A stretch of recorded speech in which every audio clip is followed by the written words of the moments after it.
Oke, kembali lagi di serial mengajar materi Sistem Informasi Geografis. Kali ini kita sampai ke bagian 2 yaitu proyeksi peta. Proyeksi peta ini sebenarnya sudah dijelaskan juga di serial mengajar survei terestris. Nanti akan linknya saya sertakan di pojok kanan atas. Kalau mau belajar dari sana juga bisa, dari sini juga bisa. Tapi ini hanya pengantar aja sih, kalau mau belajar lebih lanjut ya silakan belajar dari modul atau sumber yang lebih lebih lengkap. Kita mulai bagian 2 proyeksi peta. Jadi kenapa kita harus belajar SIG proyeksi peta? Jadi di dalam SIG itu kan karena bereferensi geografis, makanya kita harus tahu dulu nih yang dimaksud keruangan itu apa gitu dan sebagainya. Yang pertama kita ngobrolin sistem koordinat. Yang dalam survei dan pemetaan, koordinat atau posisi atau letak suatu titik itu dapat dinyatakan dalam 2 dimensi atau 3 dimensi, yaitu dengan menspesifikasikan 3 parameter. Yang pertama titik nol atau origin dari suatu sistem koordinat, yang kedua orientasi dari sumbu koordinat, yang ketiga besaran Cartesian curvilinear yang digunakan untuk mendefinisikan posisi dalam sistem koordinat tersebut. Jadi harus ada 3 parameter tersebut ya. Jadi ada titik nolnya, ada originnya, yang kedua ada orientasinya, yang ketiga ada besarannya. Kita next. Kita mulai dari origin dulu. Nah, origin itu yang pertama ada geosentrik, yaitu metode penentuan posisi dengan ekstraterestrial. Ekstraterestrial itu berarti tidak bersentuhan langsung dengan objek. Kalau kita di survei terestris kan terestrial ya namanya juga survei terestris, berarti kita langsung bersinggungan langsung dengan objek. Kalau ekstraterestrial berarti kita alatnya itu kita nggak bisa pegang alat tersebut atau objek tersebut. Selanjutnya ada topocentrik, originnya metode penentuannya terestrial. Jadi kita bisa pegang originnya, maksudnya pegang tuh kita ketahui di mana originnya. Kalau yang geosentrik kan kita tidak tahu dan tidak bisa megang, tidak bisa kita tunjuk yang mana yang benar nih originnya. Itu. Terus yang kedua ada orientasi sumbu, kita ada 2. Yang pertama terikat bumi atau earth fix, yang kedua terikat langit atau space fix. Jadi sumbunya kita mau pakai yang terikat bumi atau terikat langit. Nah, terikat langit itu maksudnya benda-benda luar angkasa ya.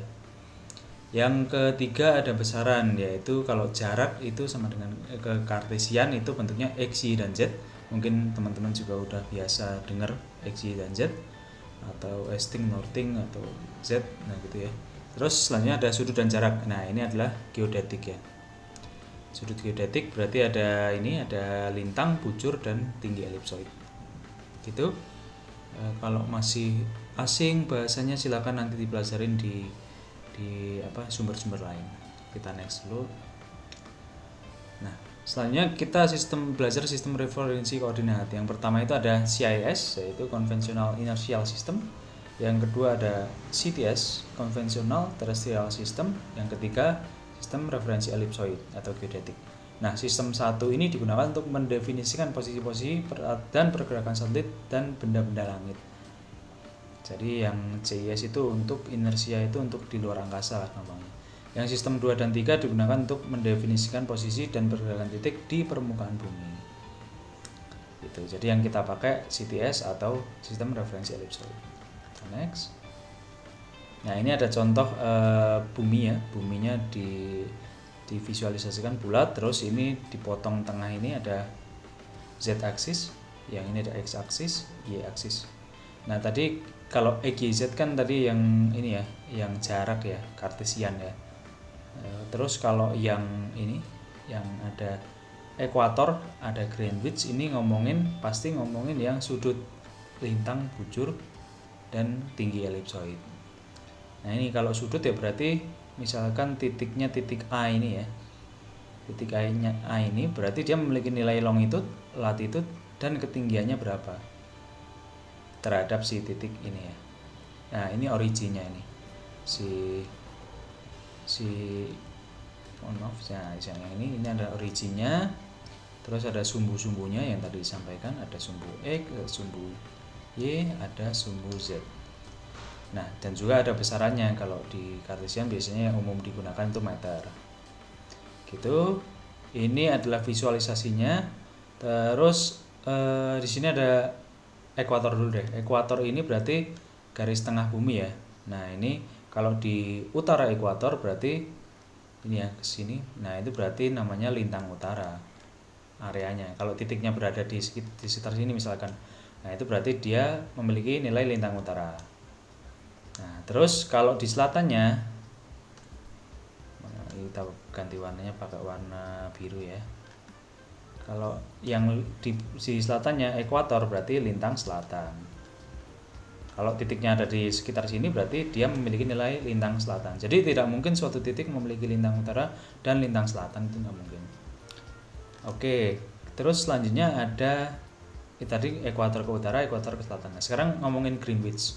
Kenapa kita harus pakai Greenwich? Nah, Greenwich ini, garis ini dianggap nol bujurnya, bujur nol dari bumi. Nah, kalau ke arah timur itu namanya bujur timur. Yang ke arah barat ya bujur barat. Artinya kalau ada titik di timur Greenwich misalkan di sini berarti dia memiliki nilai bujur timur. Nah, lain halnya kalau titiknya di barat Greenwich dia memiliki nilai bujur barat. Gitu ya. Nah, kalau ketinggian nah itu tadi pakai height ini ya. Oke, kita next dulu. Nah ini penjelasannya ya, sama seperti yang saya sampaikan tadi, silakan nanti dibaca aja.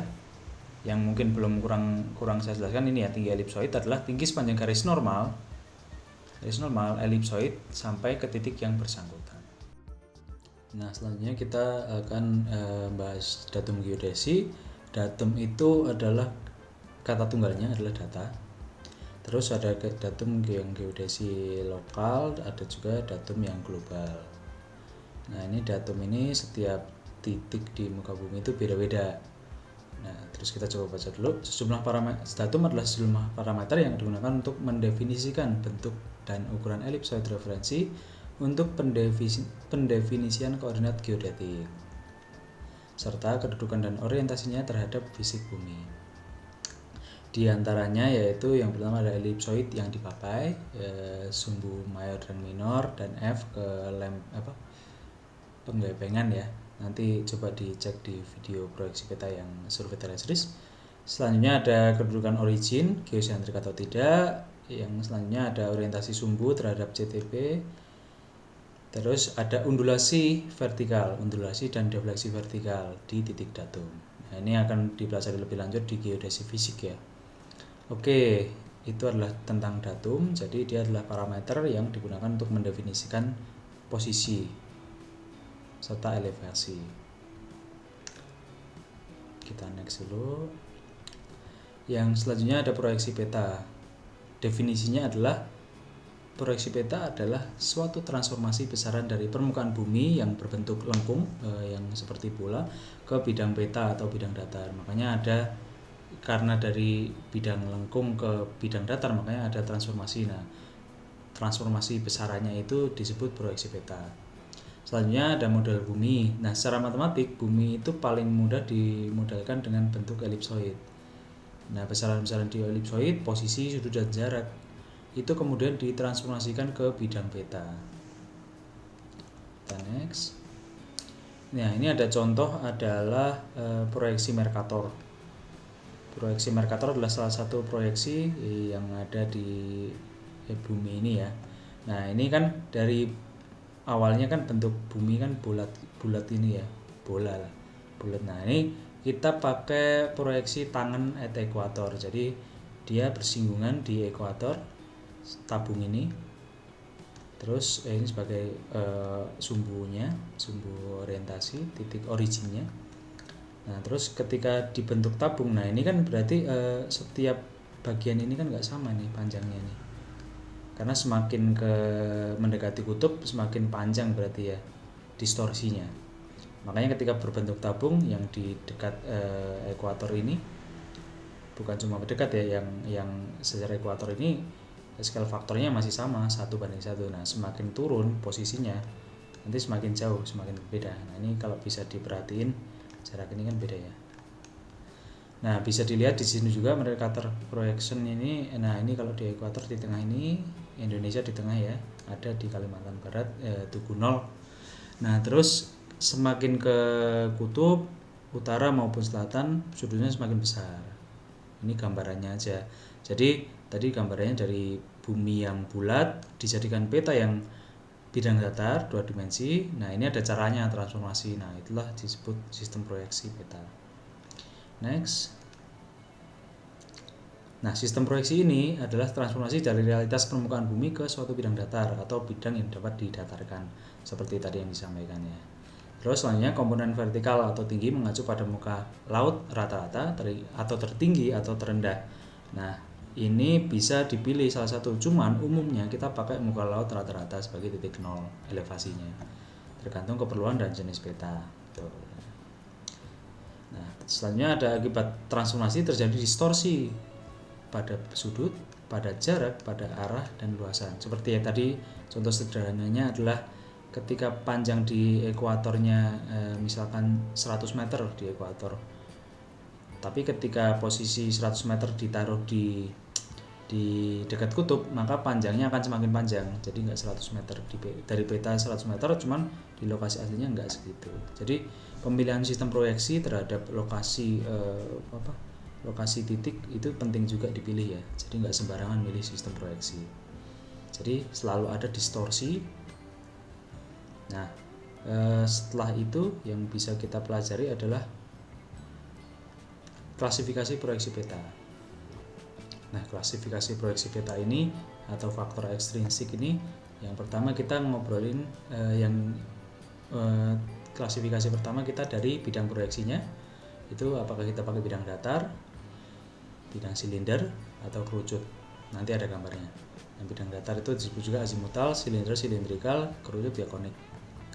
Selanjutnya persinggungan si sistem proyeksinya, apakah bersinggungan tangan atau memotong sekan. Selanjutnya posisi sumbu simetri, apakah sistem proyeksinya normal, jadi nggak miring, ataukah miring atau oblik atau rebah transversal. Jadi normal, kalau normal kan gini, atas bawah. Nah, kalau rebah ya kayak persegi panjang tapi tidur gitu ya, rebah transversal. Kalau oblik miring. Nanti gambarnya ada. Kita next. Nah, selanjutnya ada klasifikasi proyeksi peta yang intrinsik, yaitu sifat-sifat yang dipertahankan. Yang mau dipertahankan apa nih? Ekuivalen kah, atau konform, atau ekidistan. Lalu dari ketiga kedua kombinasi dari klasifikasi proyeksi peta yang intrinsik maupun yang ekstrinsik tadi, jadi didapatkan sekitar 400 macam proyeksi peta. Nah, ini 400 itu jumlah yang sangat banyak sistem proyeksi peta. Nah, mungkin kalau mau dipelajari juga nggak akan cukup waktunya kalau 400 sistem proyeksi ya. Nah, nanti silakan dipelajari di lebih lengkap, lebih lanjut nanti aja.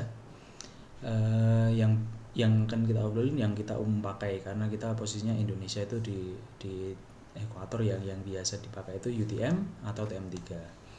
Nah, mungkin kalau posisi kita ada di kutub mungkin akan beda lagi sistem proyeksi. Posisi kita di Eropa proyeksinya beda lagi. Sebenarnya bisa aja pakai UTM, pakai TM3, cuman untuk meminimalisir distorsi lebih baik kita pilih sistem proyeksi peta yang paling rendah distorsinya gitu. Secara prinsip seperti itu. Kita next dulu. Nah, ini contoh yang tadi bidang proyeksi peta ya. Nah, tadi ada klasifikasi ekstrinsik. Yang pertama bidang proyeksi peta. Nah, yang ya macamnya itu ada azimut yang ini ya lurus saja, atau yang bentuknya kerucut, atau yang bentuknya proyeksinya tabung. Nah, ini ada penjelasan proses proyeksi menghasilkan distorsi, yaitu arah, jarak, bentuk, dan ukuran. Ini ada sumbernya. Jadi masing-masing bidang proyeksi ini ada kelebihan dan kekurangannya ya. Nah, contoh yang paling kelihatan di sini ya. Nah, ini azimut ini paling bagus dipakai di kutub karena dia ini ya lurus datar gini ya. Nah, kalau yang proyeksi tabung ini paling cocok di ekuator memang, karena dia equidistance-nya distorsinya paling rendah, atau distorsi jaraknya paling rendah di ekuator. Makanya ini kan Indonesia masuk di sini nih. Nah, ini kita pakai proyeksi tabung, UTM itu tabung. Nah, misalkan di area yang miring sini nih, nah ini pakai kerucut itu lebih bagus. Ini gambaran aja. Terus ke klasifikasi lain itu kita tadi ya, ini yang bidang proyeksi tadi ya, ada yang planar, silindrikal, kerucut sama ya. Terus persinggungannya, nah kita bisa milih juga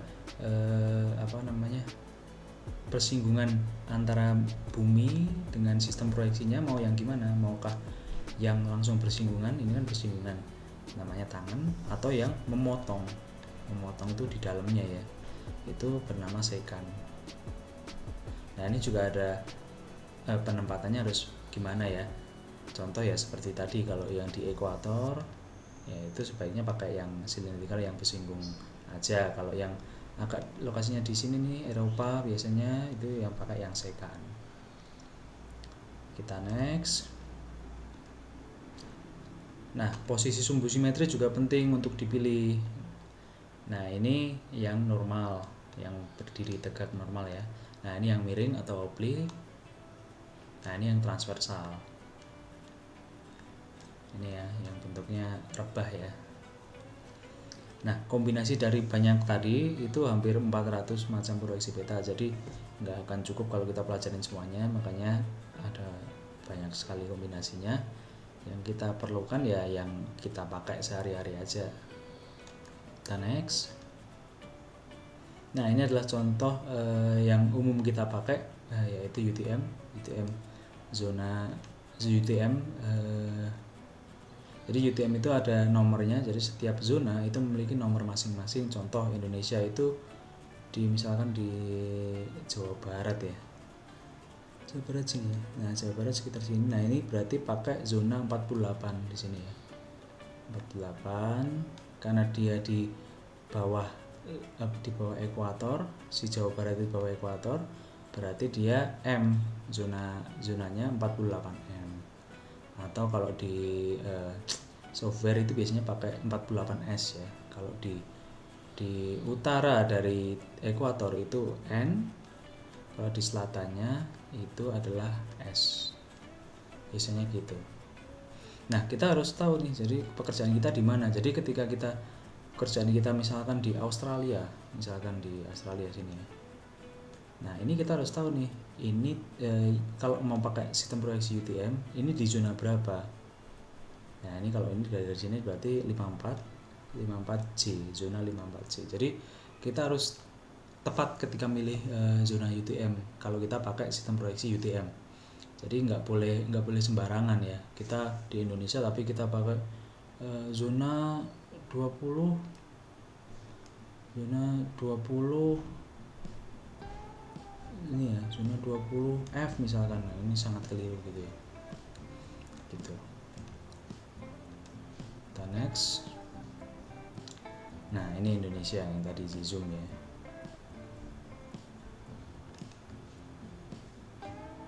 Ini contohnya yang di Jakarta, Jawa Barat, ini zonanya 48 karena di selatan dari ekuator berarti 48S atau 48M ya. Nah, ini 48. Terus kalau ke arah Surabaya itu udah zona 49. Kalau di Kalimantan Selatan ini zona 50 dan selanjutnya sampai di Jayapura ini zona 54. Aceh ini zona 46. Jadi beda-beda, setiap lokasi itu zonanya beda-beda. Kenapa dibagi-bagi zona? Biar dia lebih teliti. Gitu. Untuk sekarang gitu dulu ya penjelasannya. Oke, kita lanjut dulu. Kayaknya sudah selesai ya untuk materi proyeksi peta. Terima kasih sudah menyimak serial mengajar kali ini. Materi dari hari ini saya banyak belajar dari Bapak Tonas Indra Marianto dari beliau adalah dosen program studi teknik geodesi TETAS. Terima kasih Pak Tonas. Untuk materi hari ini cukup. Terima kasih sudah menyimak. Sampai jumpa di serial mengajar selanjutnya.